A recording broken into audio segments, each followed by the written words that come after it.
People ask me, what's the thing that differentiates those who succeed at Procter & Gamble versus those who don't? And I would argue it's the same thing in life, those who succeed in life versus those who don't. It's the ability to continue learning. With change occurring as quickly as it's occurring, don't think that the day you graduate from Fuqua, you're done learning. In fact, you've only just begun. You know, you may laugh at your parents because they're not on Facebook. 25, 30 years from now, what's going to be your Facebook? You may laugh at your parents because they don't Twitter. 25, 30 years from now, what's going to be your Twitter? You have to continue to learn new things. And the older you get, the harder it is to learn new things. So my advice, I use my children as reverse mentors. I use young people within the company as reverse mentors. And I ask them to make me uncomfortable. Make me uncomfortable. Make me learn something new. If you do this right, look what happens. The day I joined the company, what was the stock price? $2.32. What's the stock price today?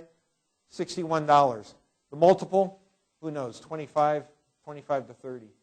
So this is what stockholders are looking for. They're looking for companies and leaders who are willing to change, who want to stay relevant, and are willing to grow in the future, and knowing that that's going to be more difficult to do. Number 9, recruiting is a top priority.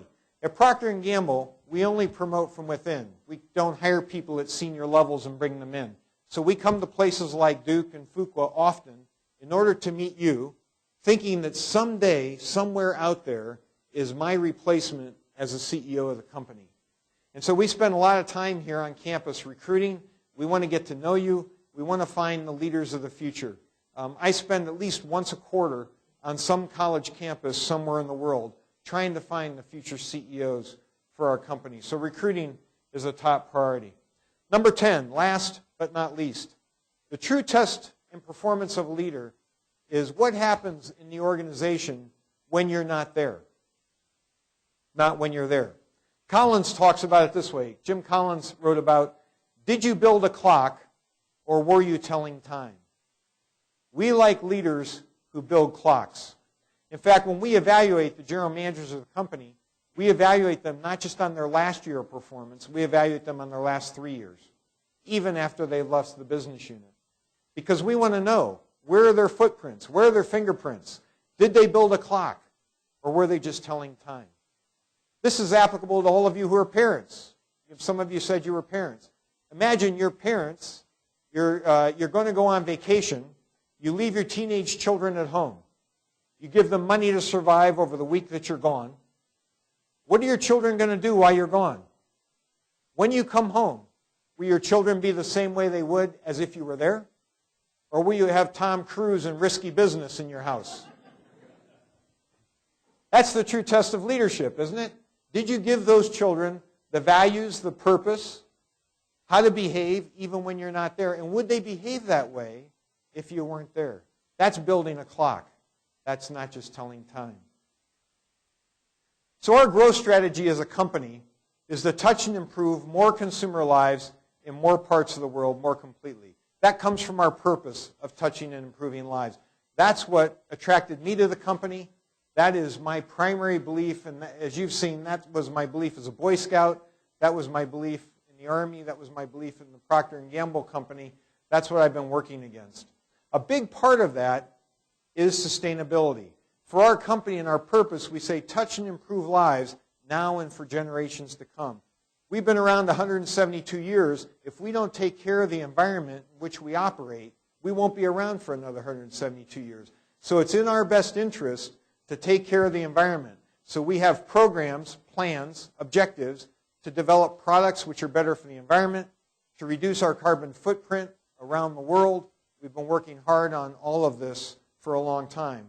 We also have a responsibility socially to take care of the people of the world. You know, we can touch and improve lives not just with our brands, but we can also touch and improve lives with our philanthropy. The wonderful thing about our company is the congruence between my personal purpose, which is touch and improve lives, the company purpose, which is touch and improve lives, the purpose of the brands, which is touch and improve lives, and the philanthropy of the company, which is touch and improve lives. That congruency makes it a wonderful place for work. Our philanthropy program is called Live, Learn, and Thrive. It's about focusing on children of need. children between the ages of 0 to 13. We have many programs around the world. We've touched the lives of more than 75 million children around the world. It may be such things as building schools in China. We've built over 200 schools in China. It may be providing feminine hygiene products so the girls who aren't able to go to school, so we can turn around the culture of the places in Africa where girls are not allowed to go to school during the week that they're menstruating. So we get them back into school, because obviously any child, any girl who doesn't go to school 1 week out of every month stops going to school altogether. Places like Saudi Arabia, where we have the first license ever to have female employees. In Saudi Arabia, you may know, is a place where women are not allowed to drive, where women don't have passports. They're on one of 3 pages of their husband's passport.